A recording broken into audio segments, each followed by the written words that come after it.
चलिए नमस्कार दोस्तों, आई हो कि आप सब स्वस्थ हो के अब बेहतर हो। आज जो जानेंगे टीचिंग फॉर्म में एसबीसी क्लास प्लेटफॉर्म में क्या है, वॉइस किसे कहते हैं। वॉइस का मतलब आपको बता देते हैं कि दो प्रकार के होते हैं। वॉइस का मतलब एक ग्रामर का क्या होता है, एक मध्यम भाग होती है। इसका जो मार्कर दो रूपों से बनता है।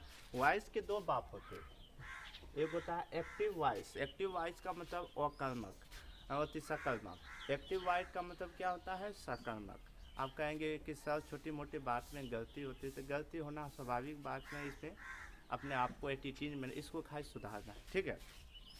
तो एक्टिव वॉइस का मतलब क्या होता है, एक्टिव वॉइस का मतलब होता है सकर्मक क्रिया। तो सकर्मक क्रिया में जैसे कि दुनिया में बहुत सारी चीज़ जैसे यहाँ लिखे हैं, राम राइट ए लेटर। तो राम क्या है, एक पत्र लिख रहा है, तो राम राइट ए लेटर। तो राम क्या है, एक पत्र लिख। तो इसमें क्या होता है कि आज तक आपने पढ़े होंगे कि टेंस जो होता है मात्र टेंस के जो दो रूप होते हैं। टेंस का सिर्फ एक राम ए लेटर, लेकिन इसके भी दो वॉइस के रूप में होता है। एक होता है एक्टिव। तो एक्टिव तो हम ऑलरेडी आपको पढ़ा चुके थे नीचे। और यहाँ जब पेसिफिक वॉइस की बात आए, पेसिफिक मात्र अकर्मक वाक्य होता है। क्या होता है, अकर्मक। अकर्मक के जैसे इसी का जस्ट उल्टा है, ए राइट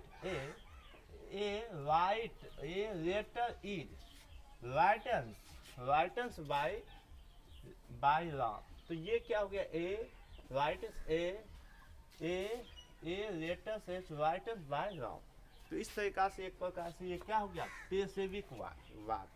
अब यहाँ समझ लें कि एक्टिव को पेसिव बनाया जा सकता है और पेसिव को एक्टिव बनाया जा सकता है। ये दो रूप का खेला है इस संसार के। कितने, तो दो रूप। यहाँ तक कोई समझने में दिक्कत नहीं है।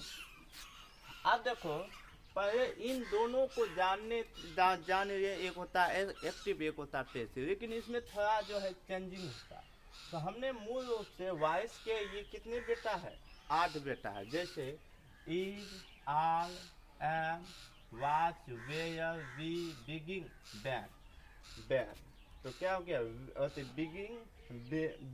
बिगिंग बी।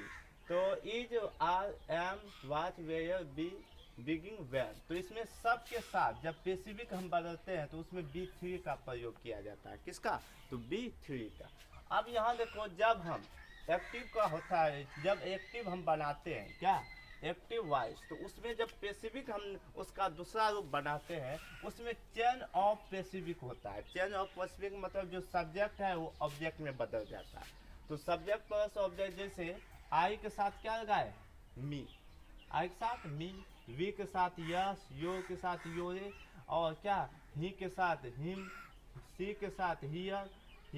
अब दे के साथ दैम, इट के साथ इट, इट के साथ इट के साथ ये इट है, तो इट के साथ ईटे रखता है, और नेम के साथ नेम। इसमें जो चेंजिंग जो होता है मात्र क्या रूप, एक ये हो जाता है ये, और यो से योरे रहता है।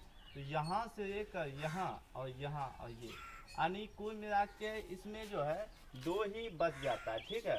तो देयर के साथ डिम और सी के साथ हियर और ही के साथ हिल का प्रयोग किया जाता है। तो ये चेंस ऑफ पेसिफिक के बारे में हमने आपको बता दिए।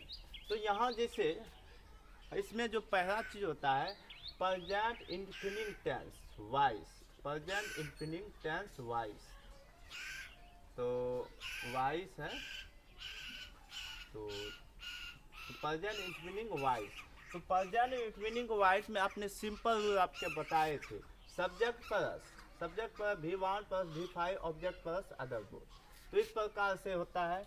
तो यहाँ जैसे राम इज ए राइट, ये इज आर का प्रयोग नहीं किया है। तो Ram write a letter, Ram write a letter. तो ये क्या हो गया, एक्टिव। एक्टिव का मतलब क्या हो गया, एक्टिव का मतलब आपको पता है कि एक्टिव जो वॉइस है वो क्या है, सकर्मक क्रिया, सकर्मक है। तो सकर्मक में सीधा है राम राइट ए लेटर।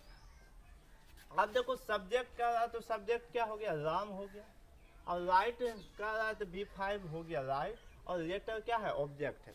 यहाँ तक ठीक है। तो ऑब्जेक्ट है तो V5 या V1 का प्रयोग होता है।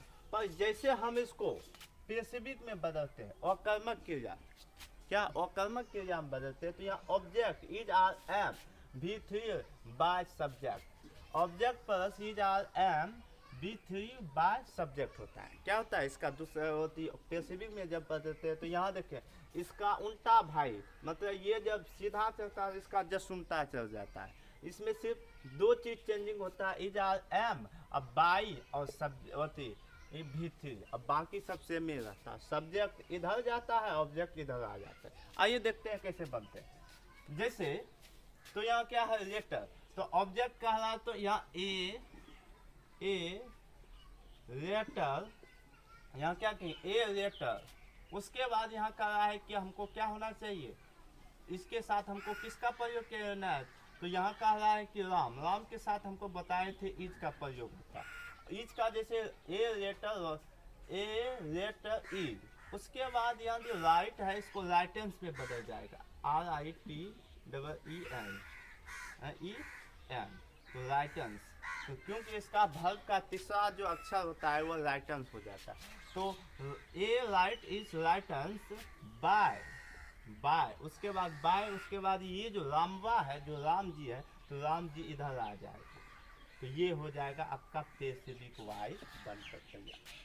तो a write is written by Ram, a write is the written by Ram, तो ये क्या हो गया हमारा पेसिफिक ही हो गया। अब देखो हमने नोट में आपको लिखाए हैं कि डू और डज के साथ जो होता है कि अगर कहीं डू और डज जगह हो उसके साथ क्या इज आर एम का प्रयोग जो होता है ना पेसिफिक वॉइस में हमेशा लगता है। यहाँ तक कोई दिक्कत, जिसमें इज आर एम जो इंग्लिश ग्रामर पर आए हैं तो इज आर एम जो पेसिफिक वॉइस में हमेशा लगता है। जैसे एक्टिव वॉइस में हमने देखा है, एक्टिव वॉइस में सिंपल आपको बताए थे infinitive, I do not playing cricket.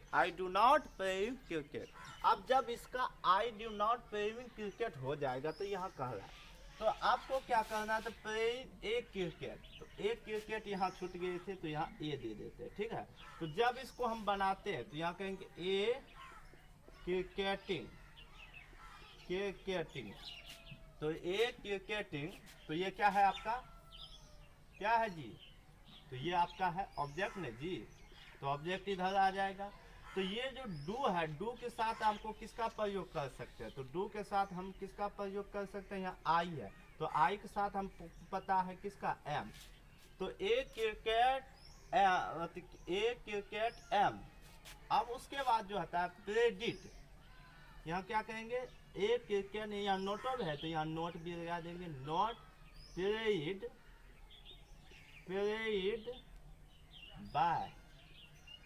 Bye और देखो बाय। तो अब यहाँ देखो आई रखा है, तो आई के जब पेसिफिक वॉइस में बनते हैं तो आई के साथ मी का प्रयोग किया जाता है, तो आई के साथ के बाय मी।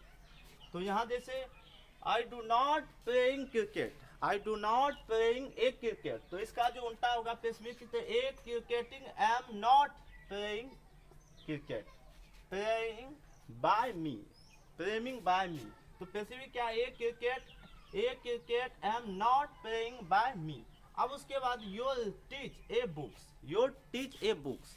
अब यहाँ इसका जो पेसिफिक वॉइस बनाते हैं यहाँ देखो सिंपल है, तो यहाँ ये जो ऑब्जेक्ट है, ये जो ऑब्जेक्ट है इधर लेंगे और ए बुक्स क्या लिखेंगे, ए बुक्स। उसके बाद ए बुक्स के बाद जो है यहाँ कह रहा है क्या है, टीच, तो हम देखेंगे इस सब में इज आर एम का प्रयोग करेंगे। तो ये बुक्स तो यहाँ कहा रहा है तो इसके साथ किसका प्रयोग करेंगे, आर का प्रयोग करेंगे, क्योंकि योर है तो योर के साथ किसका या आर के बाद टीच है, cheated by your, teaching by your, टीजिट, क्योंकि इसका B3 क्या होता है, टीजिट योर। अब उसके बाद Ram do is not giving a pen, तो Ram is doing giving a pen का जो होता है, तो ये कह रहा है कि ऑब्जेक्ट, ये जो ऑब्जेक्ट है यहाँ लिखेंगे ए पेन, क्या लिखेंगे ए पेन के साथ इसका प्रयोग क्या होता है, ए पेन के साथ हम प्रयोग करेंगे इज का प्रयोग, क्योंकि राम एक सिंगल वॉइस में है तो सिंगल, यहाँ डज, जैसे डज लगाएंगे तो आपको पता है कि ये सिंगल है, जैसे डू लगे तो वो बता देना है क्या है, ये प्लूरल है। तो a pen is giving, a pen is not a pen is not gived by Ram. तो यही हो जाएगा आपका। आप सबके लिए मैं एक और सूचना आपको दे देता हूँ इस जगह। अच्छा देखो, आपको SBC सर क्लास 12 क्लास 12 के साथ साथ आपको एक और प्लेटफॉर्म है जो कि कार्टून एजुकेशन के बारे में भी हमको आपको लॉन्च करिए। तो कोशिश है कि हमारा जो ऑल इंडिया रेडियो तक आपकी पहुंच सके। धन्यवाद। राइट।